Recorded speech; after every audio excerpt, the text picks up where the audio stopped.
Meus muito amados irmãos, todas as vezes que a igreja se reúne para celebrar a memória da bem-aventurada Virgem Maria, mãe de nosso Senhor Jesus Cristo, ela se coloca no lugar de Isabel para poder dizer: bendita és tu entre as mulheres, bem-aventurada é aquela que acreditou.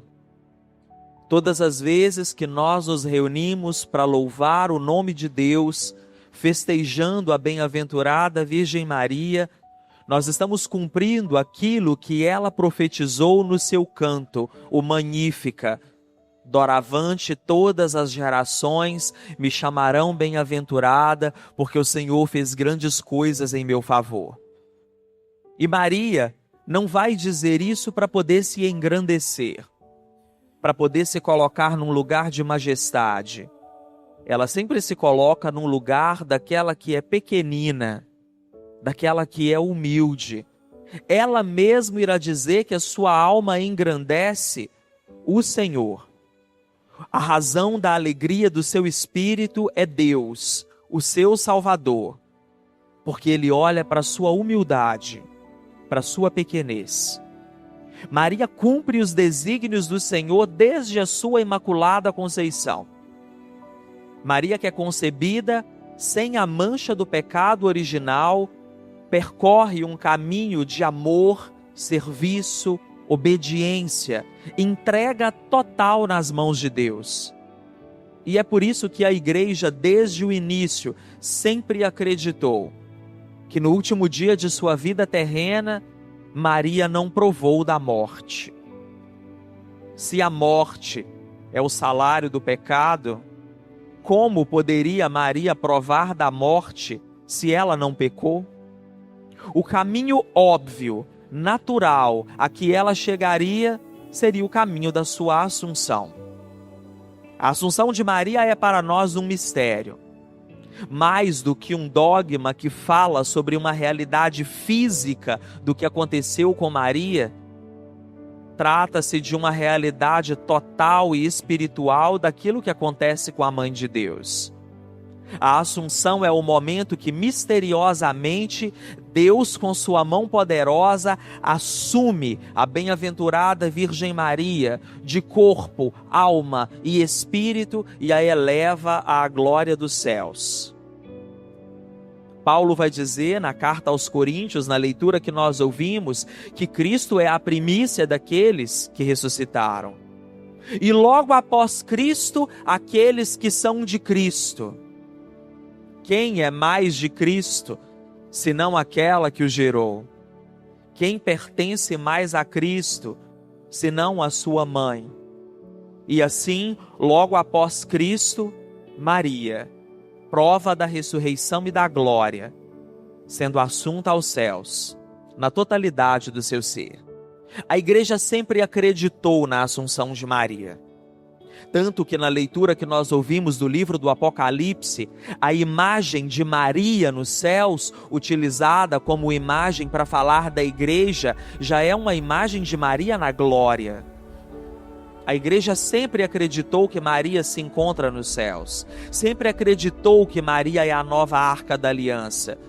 E assim como a Arca da Aliança foi entronizada no templo com alegria, com louvor, a nova Arca da Aliança, que é Maria, também é entronizada nos céus, na Jerusalém Celeste, com alegria e com louvor. A igreja sempre compreendeu que o caminho natural para o qual a vida de Maria transcorria seria para o caminho da glória junto com seu filho. Mas foi apenas no ano de 1950, no dia 1º de novembro, na solenidade de Todos os Santos, que o Papa Pio XII, através da Constituição Munificentissimus Deus, que ele vai proclamar o dogma da Assunção de Maria. Muitas pessoas poderão se perguntar se foi naquele momento que a igreja chegou à conclusão teológica de que Maria foi assunta aos céus. Muitas pessoas, inclusive, erroneamente podem acreditar que foi naquele momento que a igreja inventou a Assunção de Maria. Mas não foi. A igreja sempre acreditou em tal realidade. Mas por que só há poucas décadas atrás a igreja proclamou tal realidade como dogma? Todas as vezes que a igreja proclama um dogma, e este da Assunção de Maria foi o último, ela quer nos ensinar para o nosso tempo aquilo que uma realidade teológica pode nos ensinar. O ano era 1950. O mundo tinha acabado de sair dos horrores da Segunda Guerra Mundial. As portas do Holocausto foram abertas e a humanidade pôde ver os horrores sem iguais que aconteceram naqueles campos de concentração. As imagens assustadoras de centenas de milhares de corpos empilhados. Os números assustadores de milhares, milhões de pessoas que foram assassinadas nos campos de concentração. E naquele momento nós vimos no mundo afora muitas pessoas se perguntando onde estava Deus quando tudo isso acontecia. E vendo a carne humana sendo tratada como qualquer outra matéria, como qualquer outro objeto, as pessoas começaram a se perguntar qual é o valor do ser humano. O que vale a nossa carne e o nosso corpo? E isso se somava a algumas leituras erradas que eram feitas de que o que importa é a alma, o espírito. O corpo não vale nada. O corpo não presta. A carne apenas guarda ou aprisiona o espírito e depois ela deve ser lançada em qualquer lugar. E assim nós vimos ser descredibilizado aquilo que também é o lugar da presença de Deus, até porque o corpo é morada do Espírito. Nós somos templo do Espírito Santo. Não há outra realidade neste mundo para o ser humano poder ser e viver, senão no seu próprio corpo. Quando a igreja proclama o dogma da Assunção de Maria, a igreja ensina que Deus nos assumirá por completo. Até porque nós não cremos apenas na ressurreição da alma. Nós cremos na ressurreição da carne. A igreja quer nos ensinar que a carne sofrida da humanidade é importante, é especial para Deus, será transformada por Ele. E assim como Maria foi assumida por Deus, não apenas na sua alma e no seu espírito, ela também foi assumida por Deus na carne. É Maria inteira que é elevada aos céus. E é por isso que nós devemos cuidar e preservar o nosso corpo, a nossa carne, templo e morada do Espírito. A Assunção de Maria nos ensina que o ser humano inteiro é especial para Deus.